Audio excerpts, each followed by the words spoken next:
آدمی نے شادی کی پاکستان میں, بیوی اس کی امریکہ میں, فون پہ نکاح ہو گیا, صحیح ہے نا کہ ان کا آپس میں ملنا ممکن ہی نہیں ہے. یہ پاکستان میں رہتا ہے, وہ امریکہ میں رہتے ہیں, نکاح ہو گیا, 1 سال کے بعد بچہ پیدا ہو گیا, تو بہشتی زیور میں لکھا ہے کہ یہ بچہ باپ کا کہلائے گا, یہ ناجائز بچہ بولو نہیں کہلائے گا. مفتی طارق مسعود سے پوچھا گیا کہ آپ کے جو بزرگوں نے بہشتی زیور میں لکھا ہوا ہے کہ میاں امریکہ میں ہو, بیوی پاکستان میں ہو, ٹیلی فون پہ نکاح ہو, ملے ہی نہیں ہو اور بچہ پیدا ہو جائے تو بچہ حلال کا ہوگا حرام کا. اب یہ ہے ان کے بزرگوں کی غلطی. لیکن وہی بات کہ اپنے بزرگ جو غلطی کر کے گئے اس کو دفاع تو کرنا ہے اس کا, تو اس کا دفاع کرنے کے چکر میں قرآن کے اوپر الزام لگا رہے ہیں مفتی صاحب.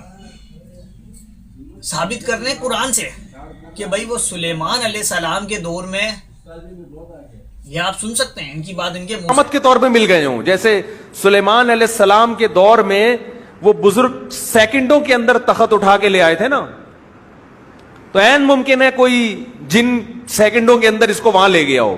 سلیمان علیہ السلام کے دور میں وہ بندہ تھا, اس کو یہ بزرگ بولنے پہلے, وہ بندہ تھا, یقیناً سلیمان علیہ السلام کا حواری ہوگا یا ان کا صحابی کہلا سکتے ہو آپ, سلیمان علیہ السلام کا صحابی. اس نے کہا کہ میں پلک جھپٹتے ہی ملکہ بلقیس کو تخت سمیت اٹھا کے لے آؤں گا. بولتے وہ جیسے وہ اٹھا کے لے آیا, ہو سکتا ہے وہی بندہ ادھر آ گیا ہو, بیوی کو پاکستان سے اٹھا کے امریکہ لے گیا ہو, یا امریکہ سے شوہر کو اٹھا کے یہاں لے آیا ہو اور ہم بستری کروا کے اور واپسی چھوڑ دیا ہو. یہ دلیل ہے. حالانکہ وہ بندہ تھا سلیمان علیہ السلام کے دور کا, یہ اس کے اللہ نے پاور دی تھی کہ وہ اتنی جلدی یہ کام کر سکتا تھا. کیا وہ بندہ آج موجود ہے, زندہ ہے؟ نہیں, وہ بندہ آج زندہ نہیں ہے. اور اس کو کام کیا دیا تھا سلیمان علیہ السلام نے, اس کی پاور جو اللہ نے دی تھی کہ ملکہ بلقیس کو اٹھانے کا. وہاں اس کو یہ کوئی کام نہیں دیا تھا کہ تو شوہر کو وہاں لے جا دوسرے ملک بیوی کے پاس ہم بستری کروانے, یا بیوی کو ادھر لیا ہم بستری کروا کے چھوڑ دے. یہ کام نہیں دیا تھا اس کو, نہ اس نے یہ کام کیا, نہ اس کے پاس یہ والی پاور تھی. لیکن اپنے بزرگوں کی غلطی کو ڈیفینڈ کرنے کے لیے سلیمان علیہ السلام کے دور کے بزرگ کو, یا صحابی کہہ لو اس کو, ان کا جو حواری تھا سلیمان علیہ السلام, اس کو اپنے بزرگوں کی غلطی کو ثابت کرنا ہے کس سے؟ قرآن سے. یہ ہیں 2 نمبر مولوی, گمراہ مولوی, جو خود تو گمراہ ہیں لیکن مانتے نہیں ہیں کہ ہم گمراہ ہیں, اور اپنی اصلاح نہیں کرتے بلکہ اپنے بزرگوں کی غلطی کو ڈیفینڈ کرتے ہیں اس طرح. تو فرمانے ہیں کہ وہ جیسے وہ بندہ جو ہے نا ملکہ بلقیس کو اٹھا کے لے آیا تھا نا 1 منٹ سیکنڈ میں پلک جھپکتے ہی, ایسی وہ بندہ یہاں آ گیا ہوگا اور امریکہ سے شوہر کو یہاں لے آیا ہوگا اور ہم بستری کروا کے واپسی چھوڑ گیا ہوگا. تو بھائی اس کا یہ کام تھوڑی تھا. مطلب آپ کے بزرگ نے غلطی کر دی ہے کتاب میں, تو اس کو مان لو کہ ہاں بھائی یہ غلطی ہو گئی ہے, قرآن حدیث کے خلاف ہے. نہیں, تم اس غلطی کو بھی ثابت کر رہے ہو. عوام سمجھے, کب سمجھے گی عوام؟ اس دور میں تو وہ ملکہ بلقیس کو اٹھا کے لا رہا تھا, اب حالانکہ وہ اس دور میں زندہ بھی نہیں ہے, لیکن دلیل بنا لی اس کو کہ اسی کے جیسا بزرگ یا وہ بزرگ آ گیا ہوگا اور وہ بیوی کو اٹھا کے وہاں لے گیا, اور مطلب تو کوئی ٹینشن ہی نہیں ہوگی. ہر بندہ امریکہ چلے گا کام پہ, جب بیوی سے ملنے کا دل چاہے گا تو وہ بولے گا آجا بزرگ, آجا جن, مجھے لے جا اپنی بیوی کے پاس 1 رات کے لیے اور میں ہم بستری کر کے واپسی آ جاؤں. تو تم نے کوئی اسلام کو کھلونا بنا لیا ہے, مذاق بنا کے رکھ لیا دین کا.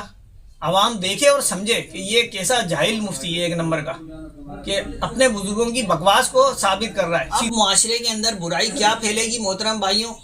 ان مولویوں کے غلط فتووں سے.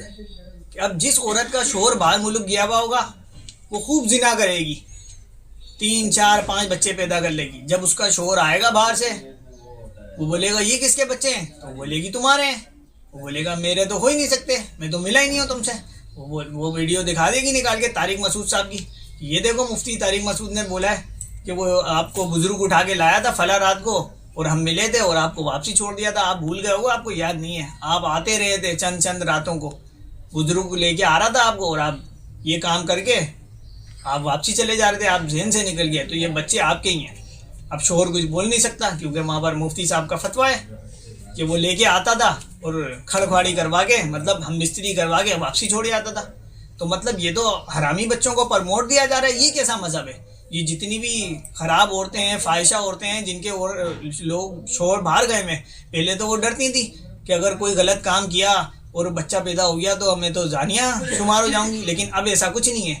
اب مفتی صاحب کا فتویٰ آ گیا ہے دبا کے زنا کرو دبا کے, اور فتویٰ موجود ہے زنا کرو. جب معاشرے والے یا شوہر پوچھے یا سسرال والے پوچھیں کہ بھائی میرا بیٹا تو یہاں نہیں ہے, یہ بچہ کس کا ہے, تو بول دینا بھائی فلاں رات کو آپ کا بیٹا آیا تھا, جن اٹھا کے لایا تھا اسے, بزرگ سلیمان علیہ السلام کے دور کا بزرگ اٹھا کے لایا تھا, اور آپ کے بیٹے نے میرے ساتھ ہم بستری کری تھی, تو بچہ آپ کا ہی ہے, آپ ہی دادی بن گئی ہو, آپ ہی دادا بن گئے ہو. تو بھائی یہ تو باقاعدہ سازش ہے, یہ مسلمانوں کے اندر حرامی بچے پیدا کروائے جا رہے ہیں, اور سارا کھاتا اس مولوی کے کھاتے میں ہے. سمجھو عوام, سمجھو. کب سمجھو گی یہ کون سا اسلام ہے, یہ کون سا اسلام ہے. اللہ تعالی لوگوں کو سمجھ عطا فرمائے.